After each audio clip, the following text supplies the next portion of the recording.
আজকে আমি পনির মশলা বানাবো আলু দিয়ে টমেটো দিয়ে।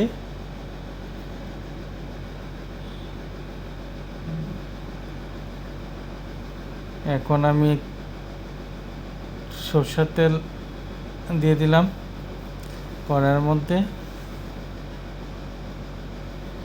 টমেটোটাকে কেটে নেব, বাস ডুমু ডুমু করে কাটবো।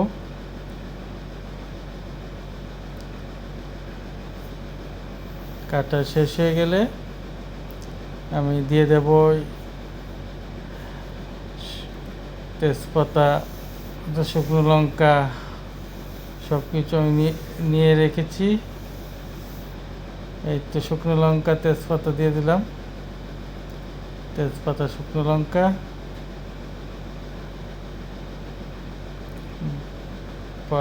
ফোড়নে জিরা ফোড়ন,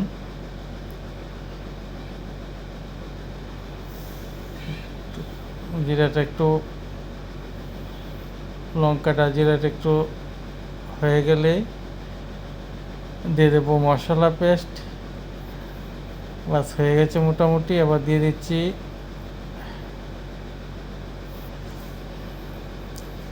দেবো এখন আদা, বাস আদা দিয়ে দিলাম। আদার পর একটু কাঁচা লঙ্কা পেস্ট,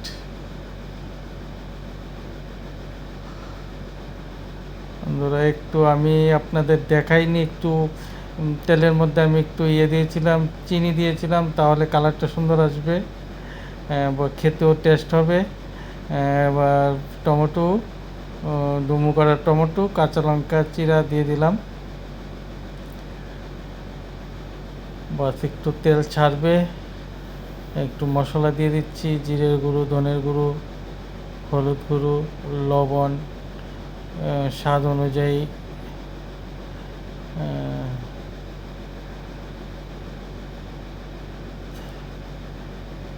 বাস সব কিছু দিয়ে এখন একটু জল দেব। জল দেওয়ার পরে গ্রেভিটা সুন্দর হবে আর দেখতেও ভালো লাগবে।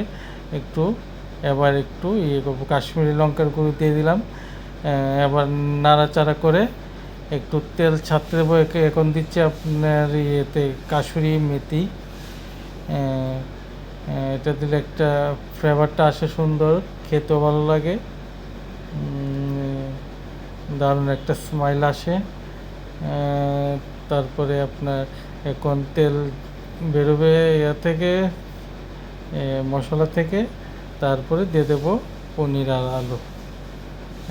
আমি প্রথমে একটু চিনি দিয়েছি, আর একটু চিনি দিয়ে দিচ্ছি, দিয়ে দেবো, তাহলে একটু খেতে আর একটু ভালো লাগবে।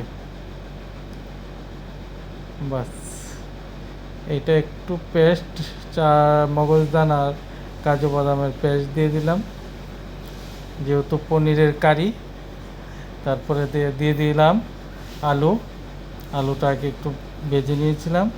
এবার পনিরটা ভাজতে হয় না, আবার অনেকে একটু হালকা তেলের মধ্যে নাড়িয়েও দেয়, কিন্তু এটার টেস্ট একরকম, আর একটা ভেজে দিলে আর একটু টেস্ট আলাদা হয়, কিন্তু দুটোই খেতে ভালো। বাস দেখুন কালারটা কি সুন্দর দেখাচ্ছে। হয়ে গেল আমার চটপটা পনিরের রেসিপি, খেতেও ভালো। সবাই সাবস্ক্রাইব, কমেন্ট করবেন, লাইক করবেন।